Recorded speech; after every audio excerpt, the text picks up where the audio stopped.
കുഞ്ഞോളെ, ഈ അടുത്തിടെയായിട്ട് എല്ലായിടത്തും തോൽവിയാണല്ലോ. പണ്ടെനിക്ക് ഈ ക്രിക്കറ്റ് കളി ഒരു വീക്ക്നെസ് ആയിരുന്നു. ലോകകപ്പ് മത്സരം നടന്നപ്പോഴേ അവസാന പന്ത് വരെ ജയിക്കുമോ ജയിക്കില്ലേ എന്നുള്ള ടെൻഷനിൽ കൊണ്ട് എത്തിച്ചിട്ട് ഒരു പന്തിന് 3 റൺ വേണമെന്ന അവസ്ഥയിലെത്തുമ്പോ അവസാന പന്തിൽ 6 അടിച്ച് ജയിച്ചതുപോലെയാണല്ലോ അവളുടെ അഡ്മിഷനെ. ആ ശിവദാസന്റെ മകള് വക്കീലായിട്ട് വരുന്നു ഭയക്കണം. നിയമമൊക്കെ പഠിച്ചു കഴിയുമ്പോഴേ അവള് ചിലപ്പോ ശിവദാസന്റെ കേസിന് പുറകെ പോയെന്ന് വരും. ആ പോക്ക് ചെന്ന് നിൽക്കുന്നത് കൊട്ടാരത്തിലെ തമ്പുരാന്റെയും തമ്പുരാട്ടിയുടെയും കൊലപാതകത്തിലേക്കായിരിക്കും. പിന്നെയുള്ള കാര്യങ്ങളൊന്നും ഞാൻ കുഞ്ഞോക്ക് പറഞ്ഞു തരേണ്ട കാര്യമില്ലല്ലോ. ഭദ്രേട്ടാ, ലോ കോളേജിൽ അഡ്മിഷൻ എടുത്തു എന്ന് വെച്ച് വക്കീലായെന്ന് അർത്ഥമില്ല. അവൾ 5 കൊല്ലം പഠിച്ചു പൂർത്തിയാക്കണം. അതിന് ഞാൻ അവളെ അനുവദിക്കില്ല. ആ ക്യാമ്പസിൽ അവള് പഠിത്തം തുടരില്ല. അതിന് എന്ത് ചെയ്യണമെന്ന് എനിക്ക് നന്നായിട്ടറിയാം. അത് മതി. അവൾ 5 കൊല്ലം അവിടെ പഠിച്ച് പൂർത്തിയാക്കി വക്കീൽ കോട്ട് വിട്ട് വരരുത്. എനിക്കത്രേ ഉള്ളൂ.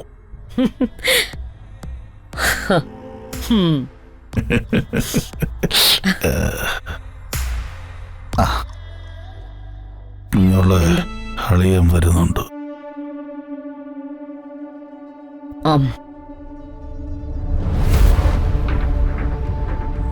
എന്താ ആങ്ങളെയും പെങ്ങളും കൂടി ഒരു ചർച്ച? അത് പിന്നെ ഓരോരോ കാര്യങ്ങള്. അതെ അതെ, ഇങ്ങനെ ഓരോരോ കാര്യങ്ങളൊക്കെ ഓതിക്കൊടുക്കുന്നതാ ഇവിടുത്തെ ഏറ്റവും വലിയ പ്രശ്നം. അല്ല ഭദ്ര, ഞാനൊന്ന് ചോദിച്ചോട്ടെ, ഭദ്രൻ രമാദേവിയുടെ നേരാങ്ങള തന്നെ ആണോ? അതെന്താ അളി അങ്ങനെ ഒരു ചോദ്യം? അല്ല, പെങ്ങടെ കുടുംബം സമാധാനമായി പോകുന്നതിനോട് ഭദ്രന് അത്ര താല്പര്യമില്ലെന്ന് തോന്നുന്നു. അല്ല, ആ ഒരു സംശയം കൊണ്ട് ചോദിച്ചാണേ.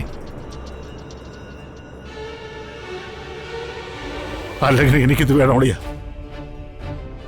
അളിയനും പെങ്ങൾക്ക് ഒരു കൂട്ടാവട്ടെ എന്ന് കരുതി എന്റെ ജീവിതം വരെ വേണ്ടാന്ന് വെച്ചിട്ട് ഭാര്യയും മോളുമായിട്ട് ഇവിടെ നിൽക്കുന്നവനാ ഞാൻ. എന്നോട് ചില പ്രൊഫഷണൽ നാടകങ്ങളിലെ നല്ല ടെമ്പോയിൽ നിൽക്കുമ്പോ ഇതേപോലെ ചില ഡയലോഗുകൾ പറയും. സത്യത്തിൽ അത് പറയുന്ന ആൾക്കും മനസ്സിലാവില്ല, എഴുതിയ ആൾക്കും മനസ്സിലാവില്ല, കേൾക്കുന്ന പ്രേക്ഷകർക്കും മനസ്സിലാവില്ല.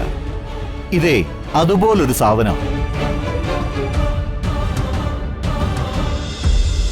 അളി എന്തൊക്കെ പറഞ്ഞാലും എന്റെ പെങ്ങളെ ഒറ്റയ്ക്കാക്കിയിട്ട് ഞാൻ പോവില്ല. ബെസ്റ്റ്, ഇങ്ങനെ തന്നെ വേണം അളിയന്മാര്. Thank you Liya, thank you. അളിയൻ ഇപ്പോഴെങ്കിലും എന്നെ കുറിച്ചൊരു നല്ല വാക്ക് പറഞ്ഞല്ലോ. രമേ, നിന്നോട് എന്തോ പറയാനാ ഞാൻ ഇങ്ങോട്ട് വന്നത്. പറയാൻ വന്നതങ്ങ് മറന്നുപോയി. അളിയാ, അങ്ങനെ വരുമ്പോൾ അത് ഏതെങ്കിലും ഒരു ഡയറിയിൽ എഴുതി കുറിച്ച് വയ്ക്കണം അളിയാ. ആ, ഇപ്പൊ ഓർമ്മ വന്നു.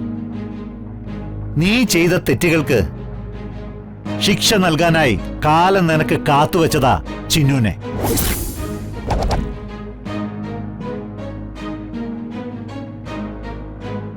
നീ കരുതിയിരുന്നോ രമേ?